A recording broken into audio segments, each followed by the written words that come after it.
Dear students, आइए हम रेखाएं और कोण अध्याय 6 कक्षा 9 की कुछ आधारभूत पद और उनकी परिभाषाओं के बारे में बात करते हैं। ठीक है, अब आधारभूत पद और उनकी परिभाषाएं क्या? रेखाएं और कोण ज्योमेट्री में अर्थात ज्यामिति में सबसे पहले हम बिंदु, रेखा, रेखाखंड, कोण इनके बारे में ही चर्चा करते हैं। अब देखिए, रेखा क्या होती है, यह परिभाषा आप लिख लेंगे। दो विपरीत दिशाओं में फैली चौड़ाई रहित लंबाई रेखा होती है। क्या होती है रेखा? इसकी चौड़ाई नहीं होती है, ये लंबाई है। देखिए, ये रेखा है, रेखा दोनों तरफ से फैली होती है। इस तरफ भी तीर लगा दिया और इस तरफ भी तीर लगा दिया। इसकी कोई निश्चित लंबाई नहीं होती। ये दो दिशाओं में, दो विपरीत दिशाओं में, यहां पर लिखा है दो विपरीत दिशाओं में फैली चौड़ाई रहित लंबाई रेखा कहलाती है। क्या कहलाती है? रेखा कहलाती है। रेखाखंड क्या होता है? रेखाखंड, जैसा मैंने आपको बताया कि रेखा जो है वो दो विपरीत दिशाओं में फैली होती है, ये लंबाई होती है।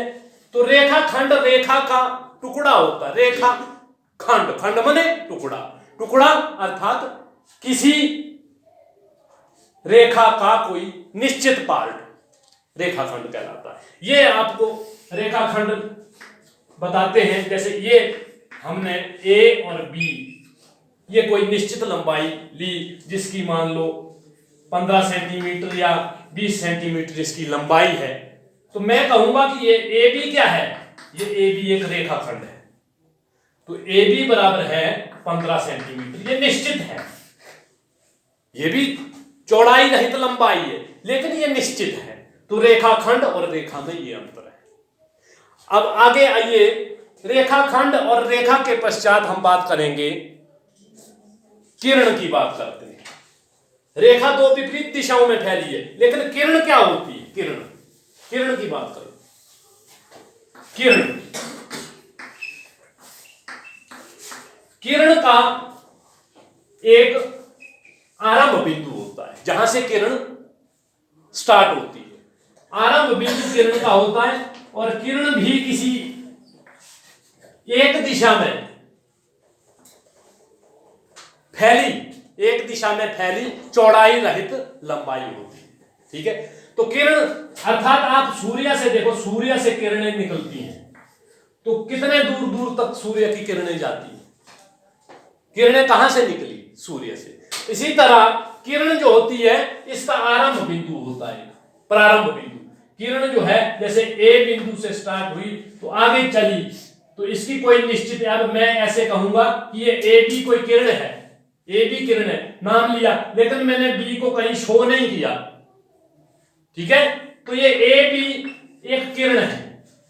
ठीक है, तो किरण जो है वो क्या है? किरण क्या है? रेखा का वह भाग जिसका एक अंत बिंदु हो, किरण कहलाता है। रेखा का वह भाग, लिख लो, रेखा का वह भाग जिसका एक अंत बिंदु हो। ये अंत बिंदु एक है, अर्थात ए से शुरू हुई किरण, तो यहां पर जैसे ये अंत बिंदु है एक, और आगे जो है किरण कहां तक फैली है, इसका कोई भी अंत बिंदु नहीं है। तो ये रेखा का वह भाग जिसका एक अंत बिंदु होता है।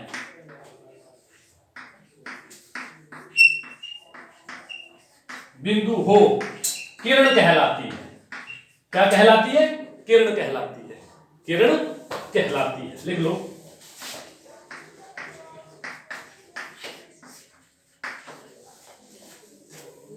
अब किरण के पश्चात बात करते हैं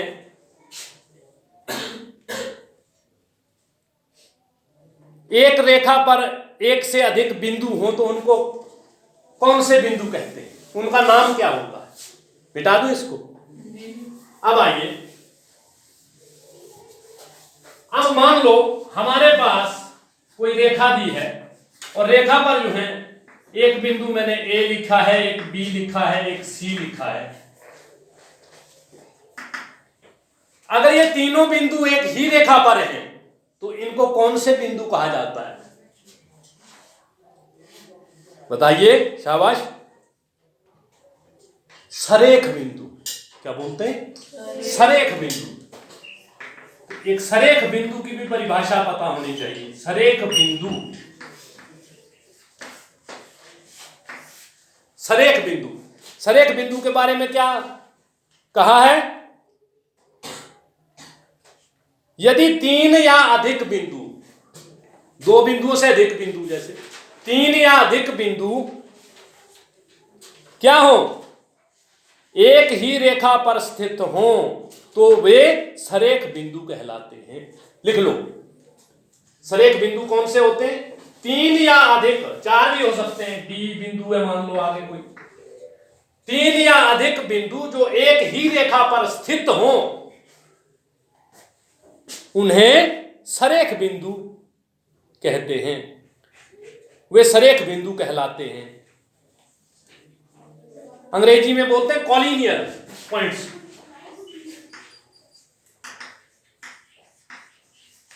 collinear points, COLLINEAR points, collinear. और जो असरेख होते हैं, अब इसके बारे में भी देख लो। जैसे मान लो एक बिंदु ए इधर है, बी आपका बिंदु ऊपर है रेखा से, ये बिंदु आपका सी बिंदु यहां नीचे है। अब ये देखो एक रेखा पर नहीं है, ये बिंदु ऊपर चला गया, ये दूसरा, तो रेखा खंड अलग अलग हो गए। तो ये अगर बिंदु ऐसे हैं जो एक ही रेखा में नहीं आते हैं तो उन्हें कौन से बिंदु कहते हैं? असरेख, असरेख बिंदु, नॉन कॉलिनियर। ठीक है, non collinear points, collinear points और नॉन कॉलिनियर पॉइंट्स, असरेख बिंदु। असरेख बिंदु क्या होते हैं? जो तीन या अधिक बिंदु जो एक रेखा खंड पर स्थित नहीं होते, एक रेखा पर स्थित नहीं होते, वे असरेख बिंदु कहलाते हैं। ठीक है, इसके पश्चात आगे बात करते हैं शीर्ष।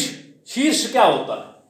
ये आधारभूत पदों की बात कर रहा हूं मैं, ये आपको बार बार सुनने को मिलेंगे, देखने को मिलेंगे, तो आपको इन पॉइंट्स की समझ होनी चाहिए कि इनकी परिभाषाएं क्या होती हैं, इनको क्या कहते हैं, कैसे। ठीक है ना, इन पदों के नाम का भी पता चाहिए। अब इसके पश्चात मैंने बात की आपको किसकी?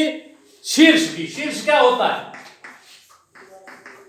अब शीर्ष की बात करते हैं। रेखा बिंदु, असरेख बिंदु, सरेख बिंदु, आपने रेखाखंड समझ लिया। अब शीर्ष की बात करते हैं। तो शीर्ष क्या होता है? बताओ,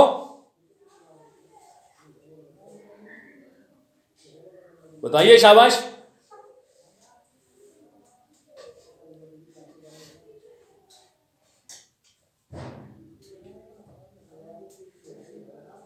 अब देखिए, जब शीर्ष कब बनता है?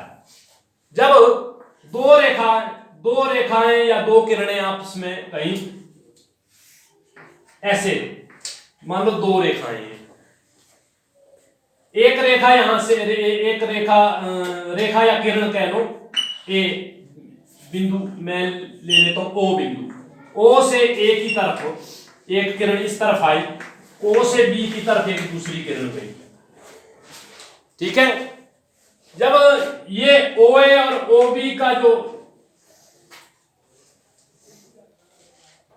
आरंभ बिंदु ओ है, यहां पर जो है एक कोण बन गया। क्या बन गया?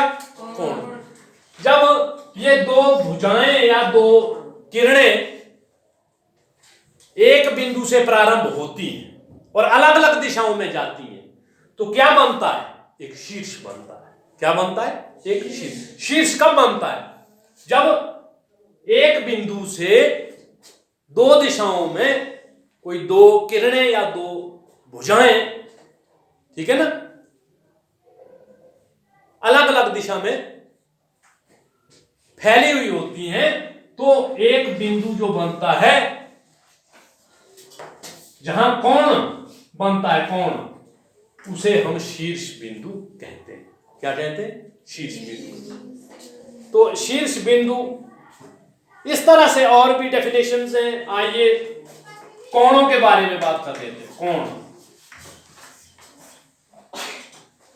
अब शीर्ष से कोण की उत्पत्ति हो गई। शीर्ष कहां बना?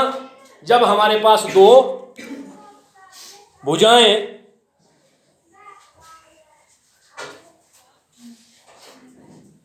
कोण को बनाने वाली दोनों किरणें कोण की भुजाएं कहलाती हैं, और वह उभयनिष्ठ अंत बिंदु कोण का शीर्ष कहलाता है। ठीक है, आपने पिछली कक्षाओं में भी पढ़ा है विभिन्न प्रकार के कोणों, जैसे न्यून कोण, समकोण, अधिक कोण, ऋजु कोण, प्रतिवर्ती कोण। ठीक है ना, आप पढ़ चुके हैं। फिर भी मैं आपको कोणों के बारे में बता दूं तो कोण कितने प्रकार के होते हैं। जैसे सबसे पहले न्यून कोण। कौन सा कोण? न्यून कोण। उसके पश्चात समकोण ले लीजिए, समकोण। उसके बाद कर लो अधिक कोण।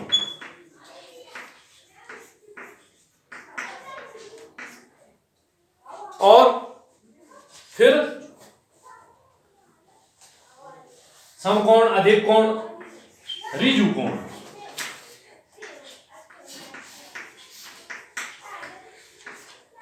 ऋजु कोण, ऋजु कोण के पश्चात प्रतिवर्ती कोण।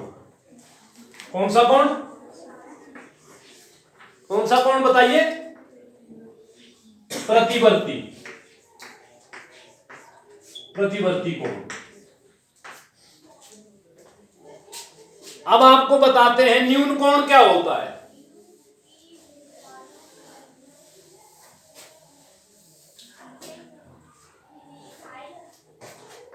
न्यून कोण क्या होता है? 90 अंश से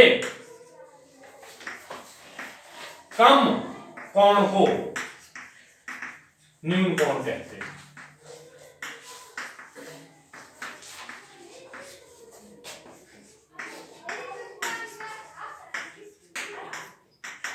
अब देखिए 90 अंश का कोण आपने बनाया है। ये रेखाखंड है, मान लो ए बी। अब यहां पर जो कोण है मान लो 40 डिग्री का है या कुछ भी है, तो ये ए बी, यहां पर सी ले लो, तो सी ए बी कोण 40 डिग्री का है। तो ये कितने कौन सा कोण कहलाया? न्यून कोण कहलाया। 90 अंश के कोण को समकोण कहते हैं। ये 90 अंश का कोण होता है समकोण।